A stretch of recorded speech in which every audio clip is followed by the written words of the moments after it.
இன்றைக்கி நான் எதை பற்றி பேச போகிறேன்னா, பெண்கள், தோட்ட வேலை செய்யும் பெண்கள். இப்போ நகரப்புறத்தில் இருக்காங்கன்னா அவங்க வீட்டு வேலையை மட்டும்தான் செய்கிறாங்க.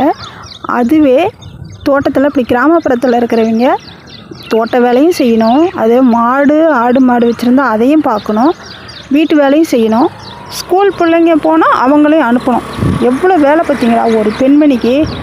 இத்தனை வேலையும் நடுப்புற அந்த சாப்பாடு சரியில்லைன்னா மாமனார் மாமியார் குற்றம்.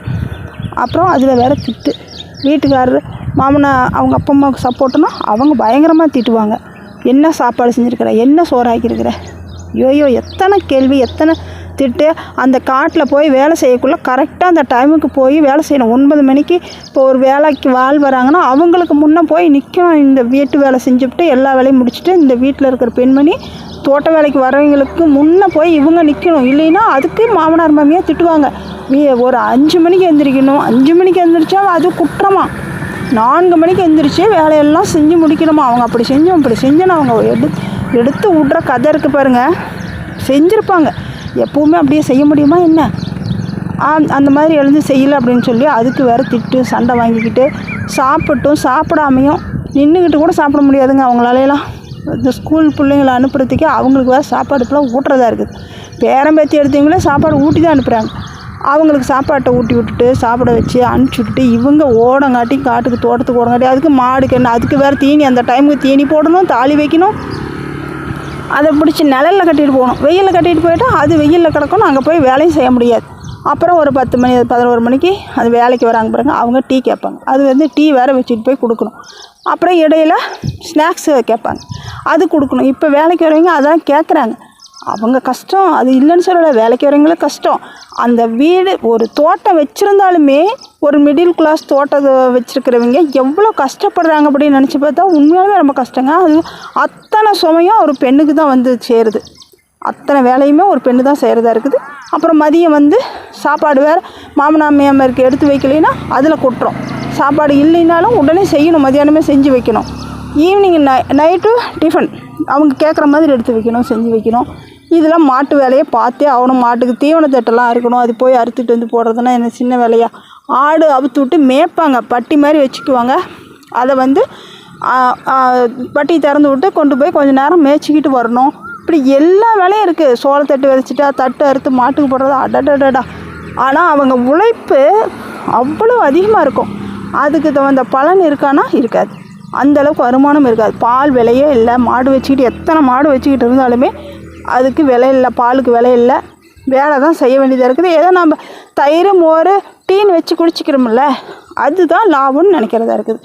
அப்புறம் சரி தோட்டத்தில் தான் ஏதாவது வருமானம் வருமா, கூலி ஆளுக்களுக்கு காசு கொடுத்தாலும் அந்த வருமானம் நாம் கொண்டு போய் அந்த பயிர் ஏதோ ஒரு பயிர் களை வெட்டுறாங்க பண்ணுறாங்கன்னு வச்சுக்கோங்க, நெல்லே நடுறாங்க வச்சுக்கோங்க. இப்போ நெல் தான் நான் அதை காமிச்சிருக்கேன். அது விளைஞ்சிருதுன்னு வச்சுக்கோங்க. விளையும் போது மழை பெஞ்சு அந்த இடிமழை பெஞ்சிட்டா அது போச்சு. இந்த வண்டி ஏன் அப்படியே நடிக்குது? அதுவும் கொட்டி போயிடும், அந்த நெல் கொட்டி போயிடும். அதுக்கும் பாதுகாப்பு பண்ணி நாம் கொண்டு போய் விலையை நிர்ணயம் பண்ணுவாங்கன்னா நாம் செஞ்ச கூலி கூட அதில் கிடைக்காது. அந்தளவுக்கு மோசமாக தான் இருக்கும். அந்த மாதிரியும் சில சமயத்தில் இருக்குது. ஒரு சமயம் நாம் வைக்கிற பயிர் அந்த சமயத்தில் விலை அதிகமாக இருந்ததுன்னா நமக்கு ஒரு லாபம் கிடைக்கும். விவசாயிங்க பிரச்சனையெல்லாம் பல பிரச்சனைகளோடு தான் எல்லாருமே விவசாயம் பண்ணிகிட்ருக்காங்க. அதுலேயும் இப்போயாவது எல்லா வீட்லேயும் பாத்ரூம் கட்டிட்டாங்க. அப்போல்லாம் பாத்ரூம் வேறு இருக்காது, அதுக்கு அப்படி அவுட்ரு விடுவாங்க. இப்போ கூட பாருங்கள், இந்த ஏரியாவில் நான் இங்கே நின்றுட்டுருக்கிற ஒரு இடம், இந்த இடத்துல அவுட்ரு தான். எல்லோரும் அப்படி விவசாயம் இருக்குது, விவசாய தோட்டத்துக்காரரும் அப்படி காட்டுக்குள்ளே போய்க்கிறாங்க. ஆனால் கொஞ்சம் ஊர் இருக்குதுன்னு ஒரு 10 ஊர் இருக்குதுன்னு வச்சுக்கோங்க, அவங்களாம் பாத்ரூம் கட்டுறதில்ல, இப்படி அவுட்டரில் வருவாங்க. அதை கடைசியாக அவங்க இந்த வீடியோ கடைசியில் அந்த இடத்த காமிக்கிறேன். இப்போ ஒரு ஆட்டுக்குட்டி மாடு இதெல்லாம் வச்சுக்கிட்டு இருக்கிற ஒரு பண்ணைக்கார மட்டும் எவ்வளோ கஷ்டப்படுறாங்க அப்படிங்கிறது தான் இந்த வீடியோ.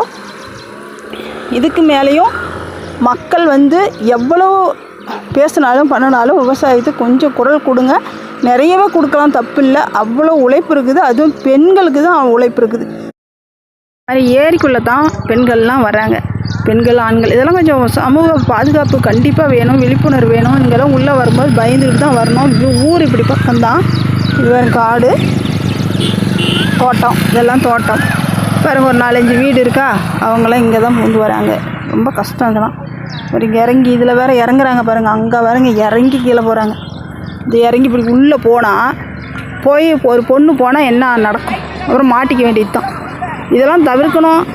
அரசாங்கம் இன்னும் கொஞ்சம் முன்னுரிமை எடுக்கணும். பெண்களுக்கு பாதுகாப்பு வேணும்.